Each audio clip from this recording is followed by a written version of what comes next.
At this time, I'm going to call to order the Wednesday, October 18th, 2023 meeting of the Zoning Board of Appeals. May we have a roll call, please? Absolutely. Joanne Chester? Matt Cho? Ashley McLaughlin? Here. Adam Roosh? Here. Nancy Utman? Charles Warmbrun? And Harvey Welch. Here, we have a roll call, a quorum. Are there any changes to the agenda? There are none. This time, I'm going to ask board members to review the minutes of the previous meeting. And if you have had time to do that, I will entertain motion.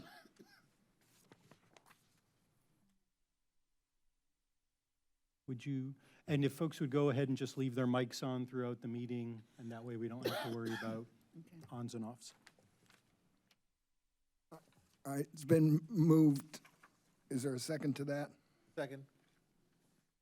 All in favor indicate by saying aye. Aye. Aye. Any opposed? The minutes are approved. Do we have any continued public hearings? There are no continued public hearings. All right, at this time, I will swear in any body that wishes to testify tonight. This does not require you to testify, but if you desire to be heard, you must be sworn in, so. All at once? Yes, all at once. Do you and each of you promise and affirm that any testimony you give will be true and accurate to the best of your belief? Thank you. At this time, I call for hearing ZBA 2023-C-05, a request by West Taylor on behalf of Taylor Construction and Design LLC for a conditional use permit to allow a self-storage facility at 205 North High Cross Road in the B3 General Business District. Do we have a staff report? We do. Thank you. All right, so as we get started, I need to make a quick correction that the applicant in this case should be listed as PK Elledge Development LLC, who West Taylor, who's here, applied on behalf of. To explain the little mix-up, West Taylor is a contractor who builds a lot of things around town and accordingly already had an account on the city's permit software. He used that account to fill out this application. In the appropriate box on the actual application, he listed the correct name, PK Elledge Development, but staff saw that the Taylor Construction and Design LLC account on our platform was used to fill out the application. A bit confusing to follow, I know, but the short of it is the applicant is PK Elledge Development LLC, and if the conditional use permit is granted, that's the name that would be reflected on the decision sheet. So with that out of the way, PK Elledge Development LLC has requested a conditional use permit to allow a new self-storage facility at 205 North High Cross Road. Self-storage facilities are allowed by conditional use permit in the B3 General Business District, which this property is zoned. Prior to this hearing, I will note that we received 21 email comments from the public regarding the case, all of which were in opposition to the request. Comments received prior to the packet going out are included as Exhibit G in the packet, and then anything received afterwards was provided separately to the board tonight. Common concerns cited in those communications included traffic, noise, lighting, stormwater runoff, security, and potential property value impact issues associated with the use. However, staff do find that the conditional use permit criteria have been met, and we are recommending approval of the request with a couple of conditions, which we will touch on in a bit. So the property is located on North High Cross Road, just north of the intersection of High Cross Road and University Avenue. It is zoned B3 General Business. Surrounding zonings include the B1 zoned Aldi lot immediately to the south, R4 zoned residential properties to the west and north. Those properties are currently separated by a 6-foot wall. And then areas to the east are in the county, include agricultural land and a mobile home park. And then a bit further to the south, you can see the IN1 zoned area around Tapman Court and the B3 zoned Walmart lot.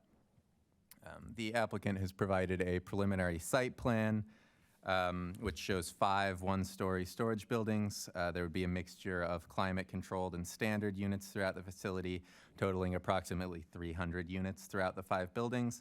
The facility would be automated. Customers would scan a code and be granted access to units, and off-site staff would be available to address any issues.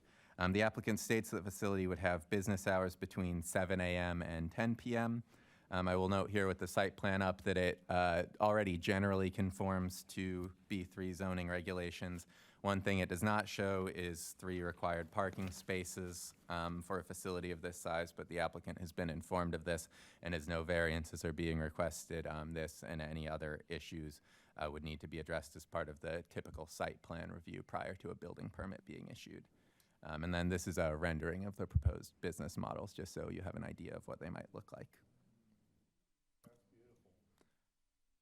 A few more points to touch on related to the development. Due to the planned increase in impervious surface area, this project would also need to go through the minor development process required by the Land Development Code and submit a stormwater management plan. There is already some stormwater infrastructure on the site. You can see a drainage ditch running along High Cross Road here. And the stormwater management plan for the site would need to be reviewed and approved by a city engineer. Also, as part of the minor development process, the applicant would be required to install a sidewalk along High Cross Road. As you can see in this image, there's currently sidewalk to the north and south of the subject parcel, but no actual sidewalk running alongside the parcel itself. So this would bridge that gap. Here I have an image of the existing screening, which is the 6-foot wall that separates it from adjacent residential properties to the north and west. This was actually required to be installed as a condition of the special use permit that approved the Aldi grocery store in 2004. At the time, this parcel had also been owned by Aldi, and around the same time was separated to be sold off for another business use. For reference, I have some angles of the screening from different points of view. This is looking towards the property from the Behringer Commons side. This is the northwest corner of the property as viewed from the Behringer Commons side. And then this is looking towards the Aldi building, just so you have a point of reference for what it looks like with something actually there. Although I do believe that the applicant's proposed buildings would be a bit shorter than the Aldi building currently is. Moving into the conditional use permit criteria, staff find that the application meets the requirements, and we will quickly run through our reasoning there. The first criteria is that the proposed use be conducive to the public convenience at the location. We find this criteria to be met because while it's difficult to speak to the general demand for self-storage in Urbana without a formal market study, earlier this year, the Zoning Board of Appeals did process another conditional use permit request for an expansion of another self-storage facility, which that example could suggest that self-storage tends to be in fairly high demand in the area if providers are operating at capacity. But again, it's somewhat conjectural without a formal market study. This area of Urbana in particular currently has one self-storage facility a bit further south in the area around Tapman Court. So options are available if somewhat limited, and this facility would be providing a mixture of climate control and standard units. As High Cross Road is a state highway with a mixture of business, office, agricultural, and industrial uses, and the nearest residences are either separated by a wall or a highway, we find it to be a pretty good location for the kind of use. Related to the location, we went back and looked at the text amendment from 1998 that initially defined the self-storage use and required at the time a special use permit. That requirement was later changed to a conditional use permit in a subsequent text amendment. But the reasoning provided in the staff memos at the time for the extra layer of review was that while the use may be a good fit for some B3 properties, there were concerns that it might not be the best fit for what the memo referred to as prime commercial areas of the city along major arterials and major intersections where more retail-oriented businesses may be more desirable and complement each other. So again, as this particular facility would be located on a highway near the town periphery, we feel like it's pretty in line with those goals. And then finally, as an added note for that first criteria, it would bring additional public benefit by resulting in the construction of a sidewalk where there's currently a gap. The second Hold on. criteria Wait. is, Oh, shh. Need quiet so we can hear. Thank you. is that the use would not be unreasonably injurious or detrimental to the district where it is located. Staff find this criteria to be met because the nature of a self-storage business where customers access units relatively infrequently to deposit or retrieve items is unlikely to significantly increase traffic or noise in the area relative to either the existing grocery store immediately to the south of the subject property or other uses which the B3 district would allow by right. And here for reference, and to emphasize that last point, I have a list of other uses which the B3 district would permit by right. While we have received some concerns from the public related to traffic, noise, and lighting issues arising from the use, it's worth keeping in mind that this is land zoned for general business use. And staff feel that these cited concerns are not necessarily more likely to be an issue with this particular use than many other uses which the B3 district would permit by right. Again, I have a list here which you're welcome to look through, and I will leave up for a moment.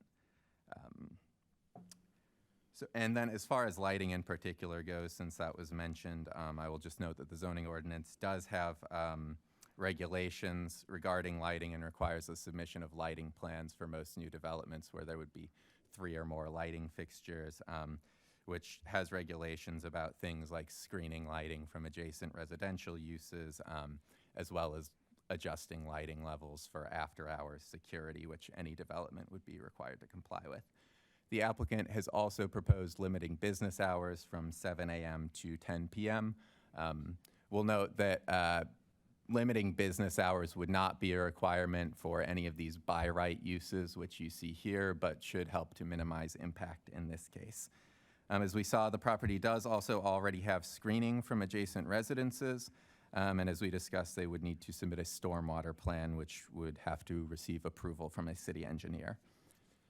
The final criteria is that the proposal would conform to the regulations, standards, and character of the district. Other than the conditional use permit requirement, it would comply with all typical B3 development regulations as no variances have been requested. And again, we find it to be generally compatible with the other businesses along High Cross Road, which are a mixture of business, office, agricultural, and industrial uses. So to wrap up the staff presentation, ZBA has the options to either approve the request as submitted, approve the request along with any conditions or requirements as are appropriate or necessary related to the public health, safety, welfare, or purposes of the zoning ordinance, or to deny the conditional use request as submitted. If ZBA chooses to deny the request, they should articulate findings based on the criteria. Staff are recommending approval of the request with the conditions that the facility generally conform to the attached site plan and that the operating hours shall be within the hours of 7 a.m. and 10 p.m., which the applicant has proposed. The applicant is here and may wish to make a statement and can also answer questions directly. Otherwise, I can take questions for staff. Thank you. Thank you. Are there questions for staff? Here, yeah, I didn't, go ahead. I was thinking about that. I didn't quite understand conditional use permit.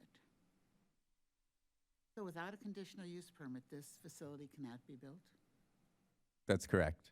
It is allowed by conditional use in the B3 district. So conditional uses are uses which the zoning ordinance defines as uses that may be compatible with the district but require individual consideration depending on the Basically, specific context. It may Yes. be, but it may not And be. if I can also ask, you said that from the staff notes, it's because the reason why self-storage units are for conditional use permit from the notes previous were because they wanted to save prime real estate.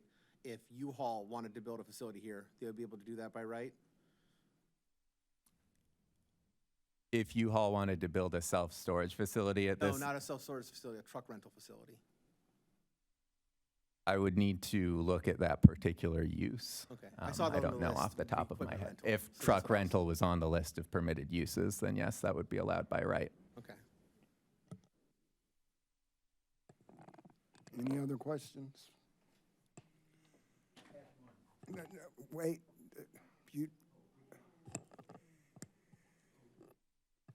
you may speak, but you're not allowed to ask questions.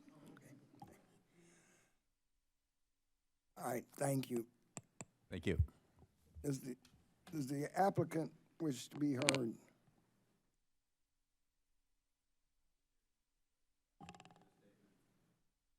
Come forward.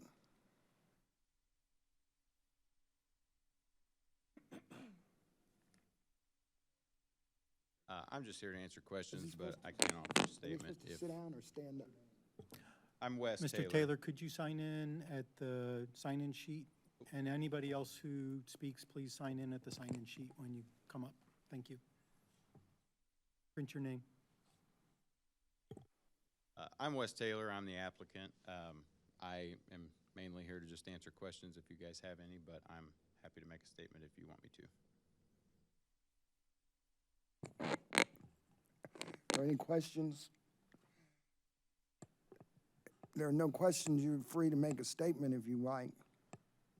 The only statement that I would make would just be that, as Mr. Olson noted, there are several permitted uses for this zoning district that, in my opinion, would be much more impacting to the community that surrounds it than a self-storage facility would be that's limited by the hours that it can be accessed. I would also make note that we do plan to have security in place, a fence, automated gate, you know, all those things. So,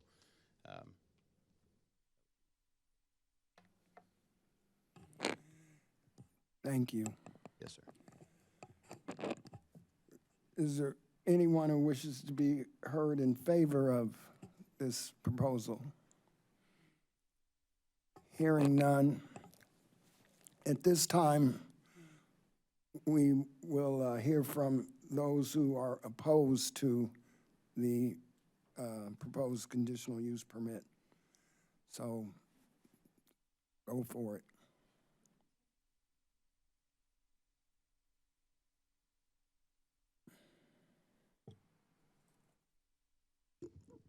I'm Joanne Buddy. I live in Behringer Commons, and I have questions and comments. We in Behringer Commons, or at least me, are not opposed to, we're not anti-business. We're just opposed to this type of business being in our backyard.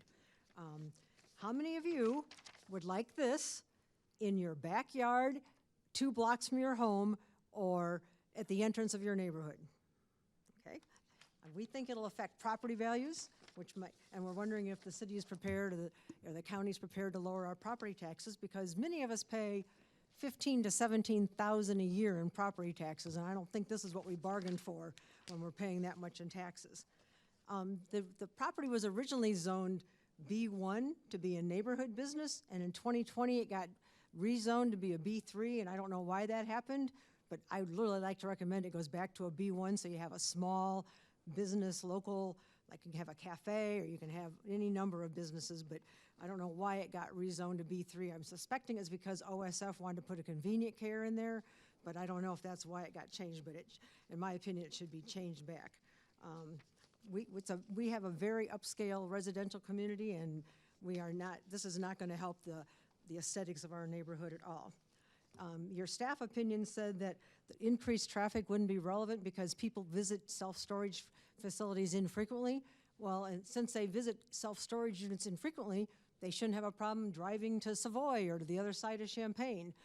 I called around today, and there's a facility located at Lager and Duncan Road in Champaign that has a lot of vacancies. They even offered me half price for a unit. So it's not like there's a shortage of self-storage units. And there should be other vacant industrial lots for sale in the county that would be more appropriate for this type of facility. And one of the criteria that was for the proposal is that it preserves the essential character of the district in which it shall be located. And while there are other commercial buildings in the area, a self-storage unit does not preserve the essential character of Behringer Commons and the neighborhood it backs up to. Also, we all have a concern about the hours, and I know you say 10 o'clock complies with the B3 zoning, but Aldi's closes at 8. We don't understand why this has to be open until 10 and have the lights on until 10 and all that. And I even read, I think I read in the proposal that they're not going to have any staff on site, and they're not going to have any trash or receptacles, and so, it shouldn't be an eyesore or anything. Well, I've been to a lot of self-storage. I've rented self-storage units. People are always leaving stuff behind or dumping stuff, and if there's no garbage can, they're just going to leave it in there. So I don't know how they propose to get that out of there. But anyway, that's my comments, and thank you. Thank you. Go on.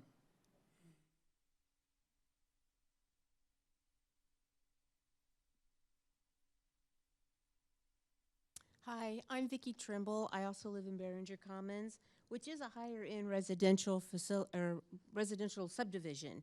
And again, like Joanne said, we're not at all, I'm on tiptoes, I'm sorry guys, hold on a minute, here we go. We're not at all opposed to some sort of business going in there, but we just want an appropriate type business that will make our homes look better, be something that would draw, oh, thank you so much. You're an angel. And of course, now I broke it.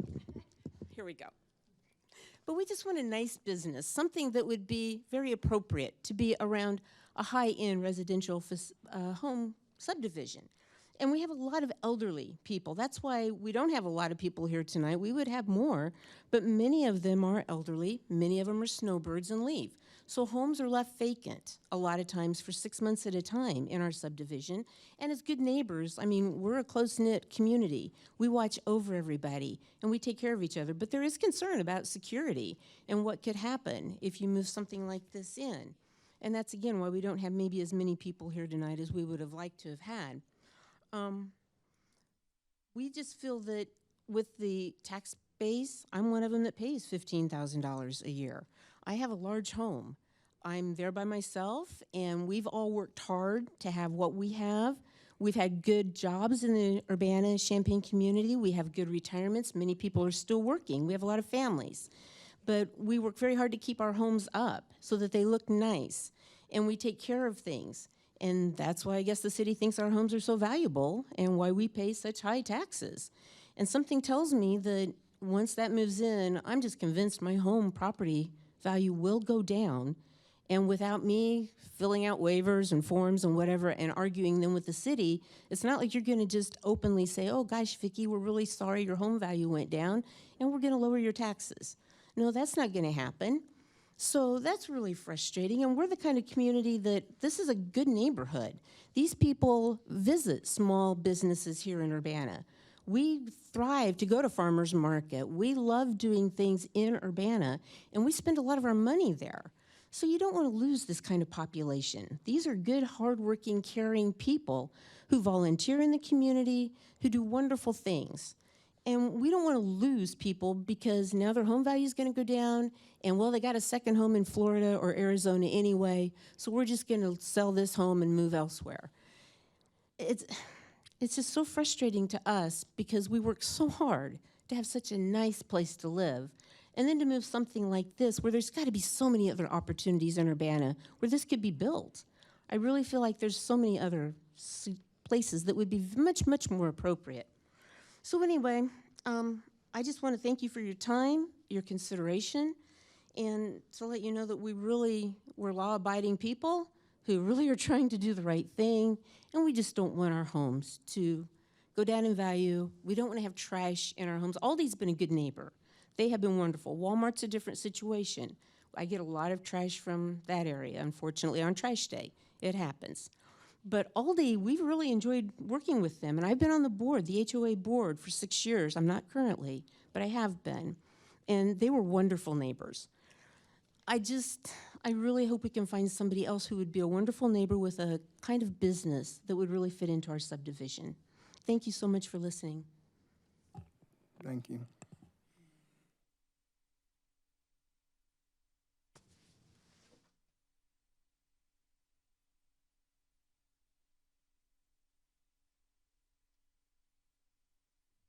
My name's Gary Gaybauer. I live in Behringer.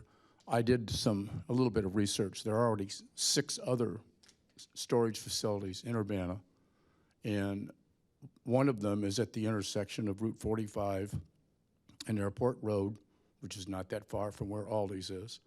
There's a huge facility on Philo, the U-Haul, where the Eisners used to be. It's massive.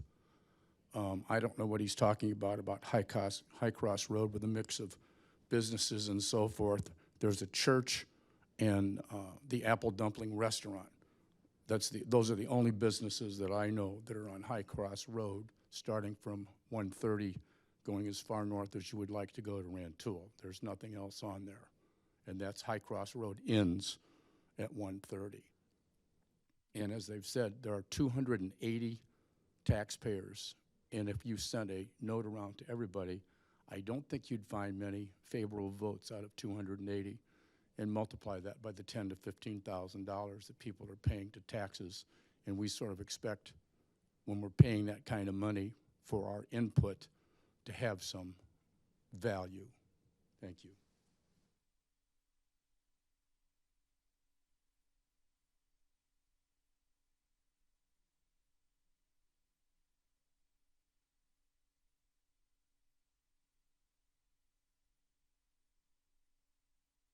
My name's Jeff Harshbarger.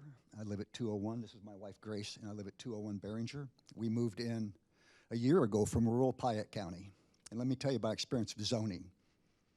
In rural Piatt County, we lived there 20 years. And it's anything, anywhere, anytime, except for wind farms. In fact, we sold our place. Awful neighbors. We looked around. I'm from Urbana. I grew up in a farm that is now Stone Creek. There was an 80 acres there. I worked at Myra Station. I've been in this town my whole life. I worked for Illini IFS for 32 years. I guess the point I'm trying to make, I agree with these folks. We picked Behringer because it had, number one, it had an HOA, and it seemed like some really good people, some good neighbors. We moved up there. We've moved here. I'm 70 years old today, and I'm taking my birthday to stand here and talk to the zoning board. Okay? That's just true. So I'm asking, I went out and looked. I worked 32 years at Line IFS as a construction salesman. So I've done projects in Urbana, I've done them in Champaign, in the county, I've done them in Danville, I've done them in Mattoon. I was there 32 years. That is not a site for this project. There's a perfectly good spot east of Gulliford's. You guys permitted Gulliford's, right? I worked on that Gulliford project. I retired 5 years ago today, and I was working on that project when I retired. I didn't get it. But between Gulliford's and Glesko, is everyone with me where that empty lot is? There's already a mini storage, self-storage, right across the street, folks. And it's got access, it's got drainage, it's got utilities, it's got everything that's already, and it's not in the backyard of a super nice neighborhood. Yeah, I mean, I looked it up. We're not paying the highest property taxes, but we're paying double what anybody else is in 61801 or 61802 is paying. And that should mean something. So anyway, I guess I'm rambling a little bit now. But remind you, I spent my 70th birthday here to talk about this. You know, I'd rather be sitting over at Bunny's, okay? But there's a place for it, and there's a place for something in that spot. But there's nothing there right now but a curb cut entrance. Nothing there, mowed grass. Go over and put it on a developable empty lot that's already right there. There's already a similar facility right across the street. Thank you for your time. Thank you.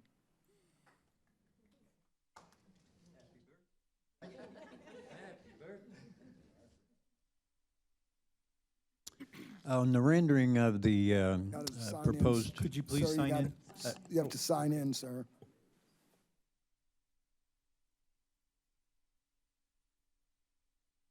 on the rendering of the proposed buildings, Could you please state your name? James Tucker, I'm the you. president of HOA 453, Secondary Homeowners Association at Behringer Commons. And if you look at the rendering of the buildings, and you look at 3001 Rutherford Drive, it's the one that's right next to the wall. It's a property that's for sale right now, and there's going to be a self-storage unit 20 feet from their house. It's 20 feet from their house.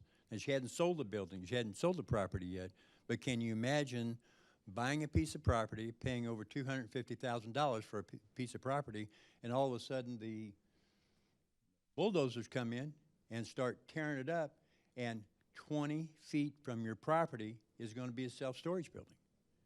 I don't know if there's any in Urbana, any areas in Urbana of nice homes, of nice subdivisions, that there's anything close to a self-storage unit right next door.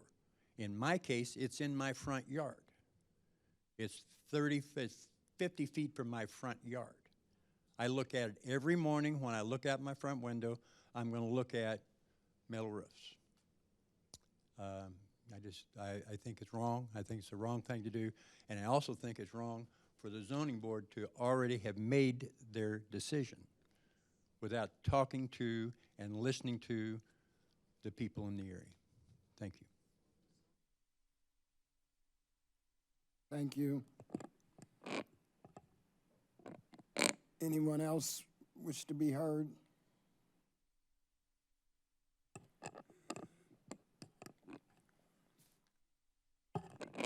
Does the applicant have any response?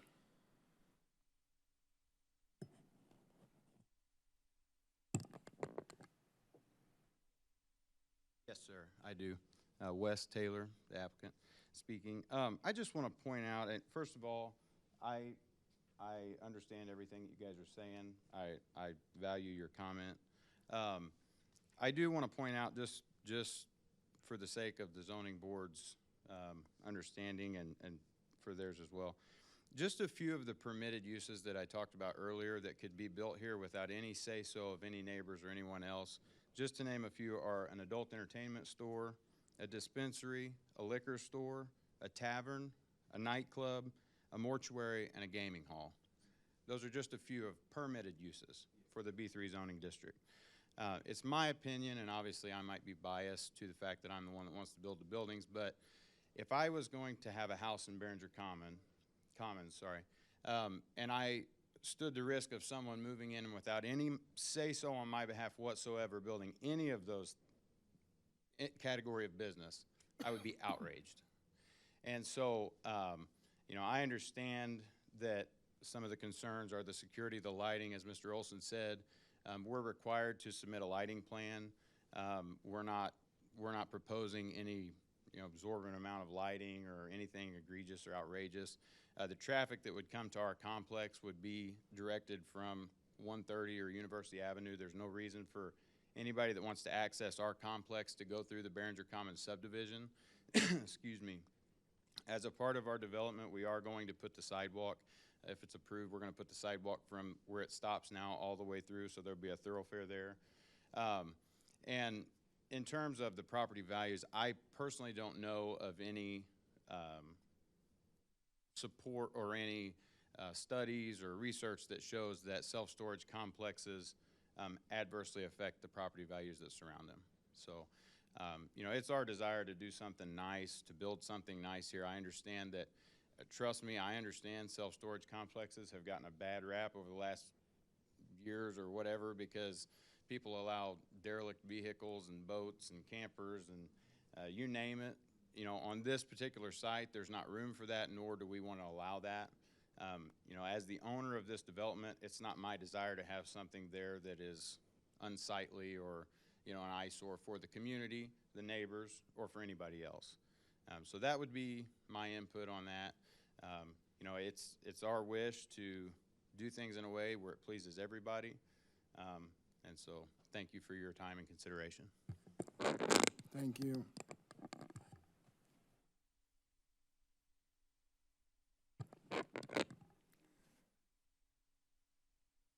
Any comments from board?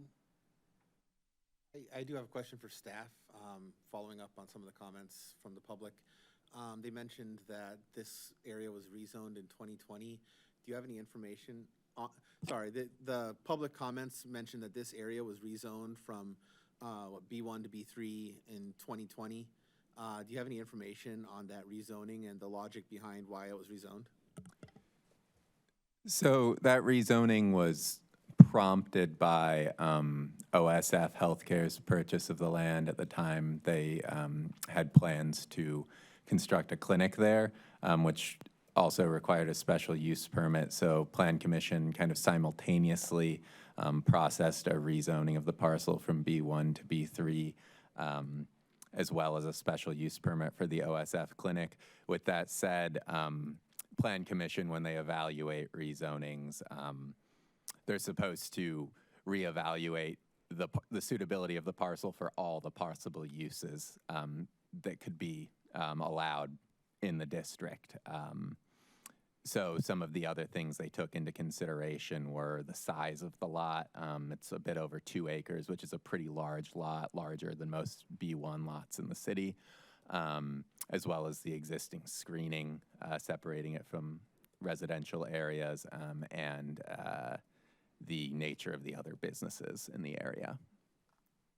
And is the Aldi lot zoned B1 still, or was it B3? The Aldi lot is still zoned B1.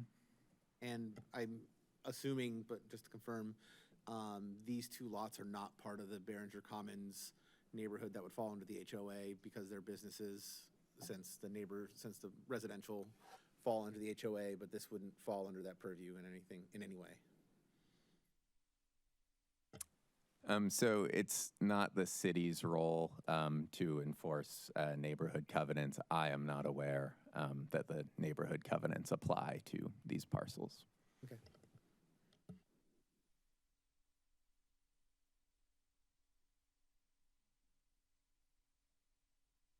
So in our research of what was allowed and what this process would look like, we actually did get confirmation from the Behringer Commons Homeowners Association, as well as Aldi's legal team, that our use and desired use in no way has to be approved by the HOA or by Aldi's as a corporate or that store individually.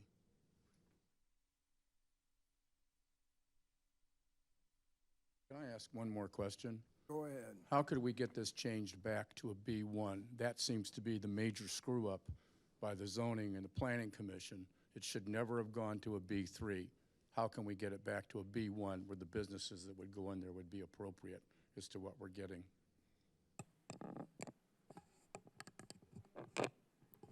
Go ahead. And the businesses that Mr. is it Taylor was that said might go in there if we didn't allow a self-storage would not, they'd be allowed under a B3 but not under a B1. Like to say I'd listen to everybody, and what I'm hearing here is everybody wants economic development, you know? What about the citizens? What about community development?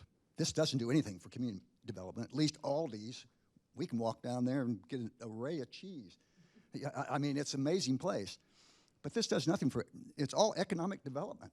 So that's, you know, let's try and keep people in the mix, not just our wallets and our taxes. Thank you.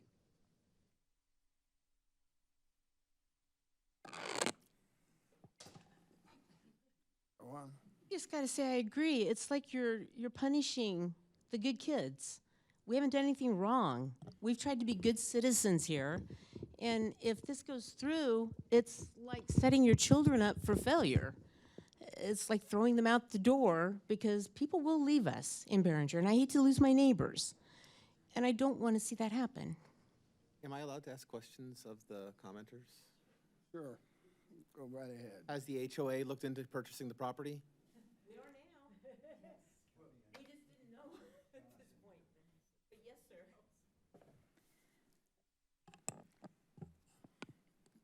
I have a comment. Go ahead, Ash. I have to say, I mean, I never want to hear that residents would be unhappy in Urbana, in any neighborhood, no matter what taxes they're paying. But it's hard for me, sitting in this position, considering the qualifications that we have to consider, this seems to be a good site for the proposed use. The entry points are not through your neighborhood, which has been the case in some other locations for storage facilities. There is already screening. There's, highway access. It is already zoned appropriately. So to me, this feels difficult to not approve. I just wanted to say that out loud before we get to voting in case we want to discuss any particular topic. I haven't seen, I tried to do some searching today online. It's hard to prove that this would actually lower property values. I don't know if the city has any kind of history or evidence of complaints around other storage facilities, but I'm not aware of any, and I couldn't find any publicly available. So my hope is that, these fears wouldn't come to fruition, and they would be good neighbors. Obviously, we can't know the future. But to me, this feels like a pretty decent fit, given the property is currently underutilized and already set up for such a use. It's up to you. Go ahead. Vicki Trimble. So the HOA does not allow certain types of sheds put into our backyards, our front yard, definitely not. Corner lots, they're really evaluated strongly. I mean, this is like a big machine sheds that are just being put up outside of a fence right by our property. And we would not allow that within the homeowners association because it would devalue our property and it makes things look bad. And I've seen, different situations with these kinds of facilities. They don't even have anybody on site. So who's going to be there to police it? Once it's built and they're raking their money in, they don't care. They're getting their money. That's what they want. They don't. He's saying he will care, but that's because he wants you to approve it. And then it's up to us to deal with somebody who has a couch that they no longer want and they've been thrown out of their facility and now it's laying in our ditch. And another chair, a rocking chair over here, and crap over there. And next, we've got this kind of thing going on right outside our entrances. And you're correct, they don't have to go through, but people will. People definitely do. They do from Edgewood. They cut across through us because they don't want to come down University to get out to High Cross Road. And those are usually the speeders. Those are the ones we worry about because we have cars parked on the street with little kids playing, and we sure don't want some little kid getting wiped out by somebody going 40 miles an hour when they should be going 25 to 30 in our subdivision. And we'll have those kinds of people cruising through, seeing what's there, who's got what. That's the problem with this it's machine sheds is basically what it looks like to me. Maybe it's a cut above. My father was a farmer. I know what a machine shed is. They can be very nice, but they're machine sheds. And we don't allow that within the property. Why would we want that 10, 15, 20 feet right outside of our property? Well, with respect, it is out of the HOA's control and on the other side of a screening wall. And as much as I would like to control the properties around me, that's just not a reality that we all have. Again, economic development is what I'm hearing rather than community development. If anybody knows what a machine shed, it's me. I did this for 32 years. I sold machine shed. I can go over here in Urbana. Ray Timponi's bought from me. When Herschel Tummelson was alive, he bought from me. So it's a machine shed. I agree. We don't need machine sheds. If I was living in rural Piatt County, that's what I got. That's what drove me to Urbana, back to my home, where I was born.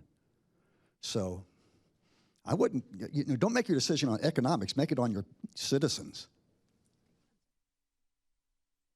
Going to go on forever, I'm sorry. I used to live in Texas, and there were some areas where they wanted to put in self-storage units, but they had to make them look like kind of high-end homes. They had to make the frontage look like a really nice development area. They couldn't just put a machine shed in. So maybe if you're destined to approve this, maybe you should look at different structures and outlooks and how it's going to look from the street. One last thing for me. I think you people should work to make this a B1. And it bothers me that several hundred feet diagonally from Aldi's, right by the Urbana Post Office on 130, there are tons of storage facilities, okay?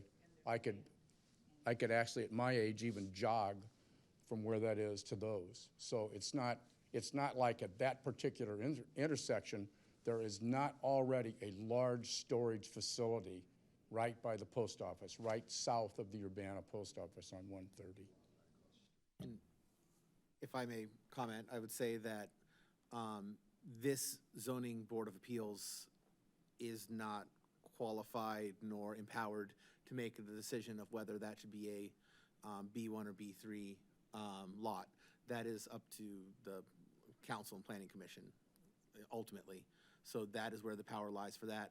Our job is to look case by case at what is being requested for a variance and then determining, does this meet the criteria for a variance if one is being requested? So that's. Or a conditional use permit. Permit, yeah, of course, yeah, thank you. So is it possible then for you to table this to give our HOA a chance to see if we can figure out how to get this rezoned or buy it and then rezone it? I mean, we didn't even know this was an issue until this whole thing popped up.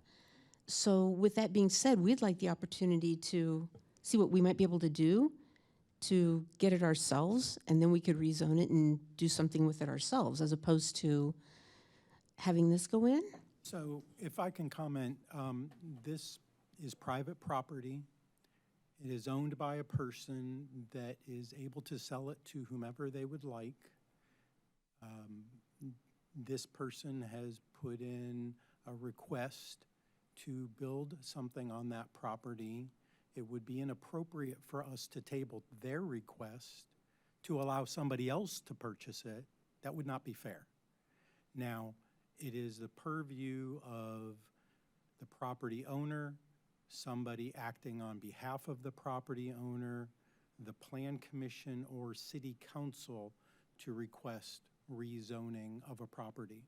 A third party cannot request that a property gets rezoned. So OSF requested that the property be rezoned so that they could purchase it and build a clinic on it. If a self-storage facility was required to be in, say, a B5 zoning district, which is something made up, they would have to request it be rezoned so that it could be that use.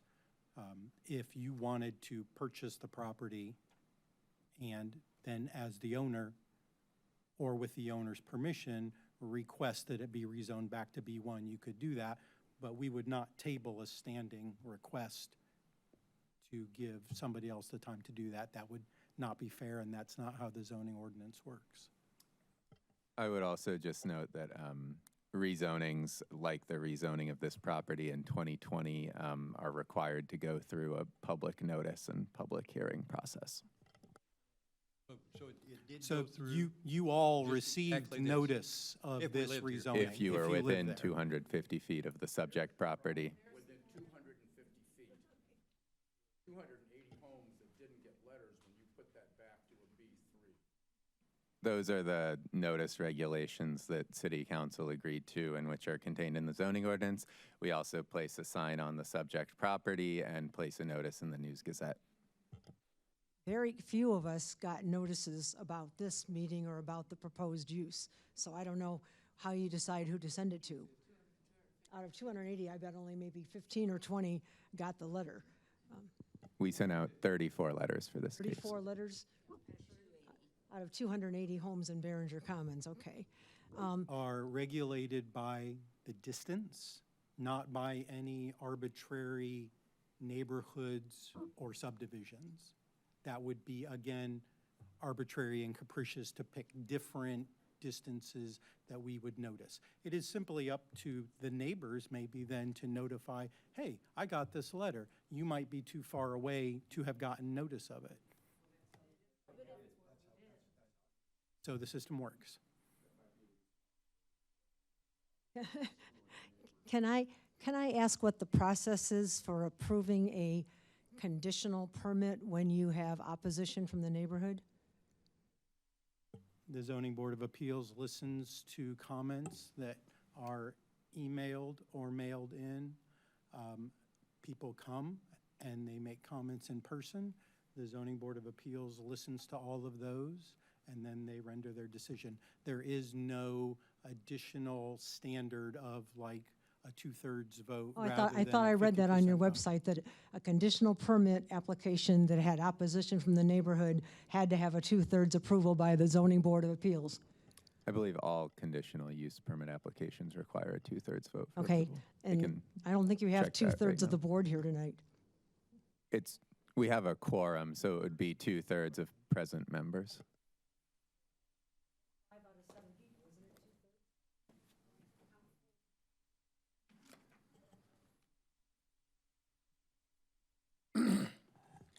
I believe we've now heard from everyone. So, are we ready to call this? No. No? You have something you want to say? Go ahead. Yes, I am opposed to this conditional use permit. I do not think this is an appropriate use for this property. I don't think, basically that's it. I don't think it's a good use. If I can interject quickly, I found this section of the zoning ordinance. Conditional use requests may be granted by simple majority, conditional use requests in which a valid written protest has been filed with the secretary of the board require a two-thirds vote. So you would have to file a valid written protest, and then, which is a whole other process.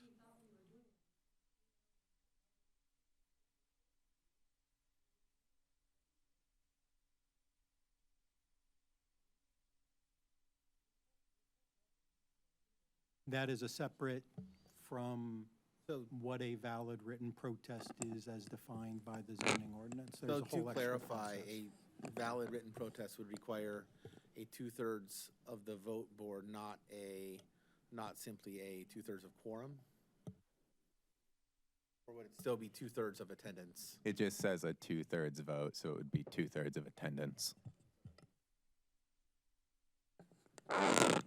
So a valid written protest is something similar to a petition that garners signatures of the neighborhood, and that is that process. It's in our zoning ordinance. If you were to ask a staff member, is there a way that, we can file a formal protest? What you all submitted were comments objecting to a proposed permit. That is different from a written protest as defined by the zoning ordinance. Could have been included in that letter that was sent out then. I'm reported this back and forth. I think we've heard from you all that you're in opposition to this, so that is duly noted. Are we ready to call this for hearing, or not for hearing, for a motion?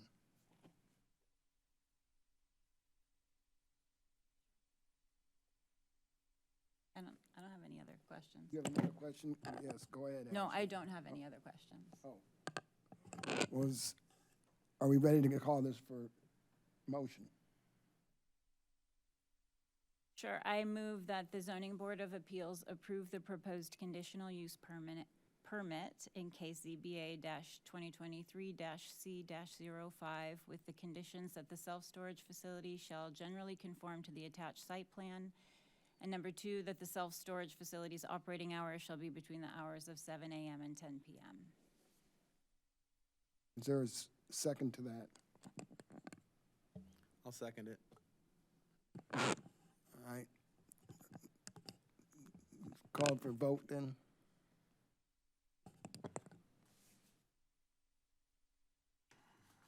I'm sorry, is there any further discussion among the board before?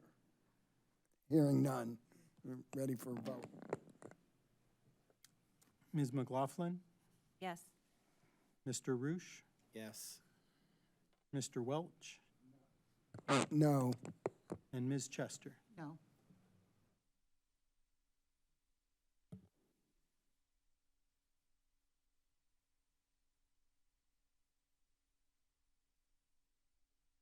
So the vote is 2-2.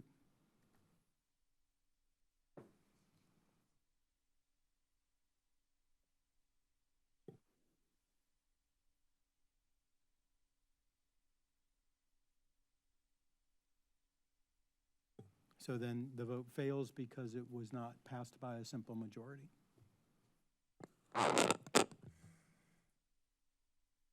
Thank you all for your input.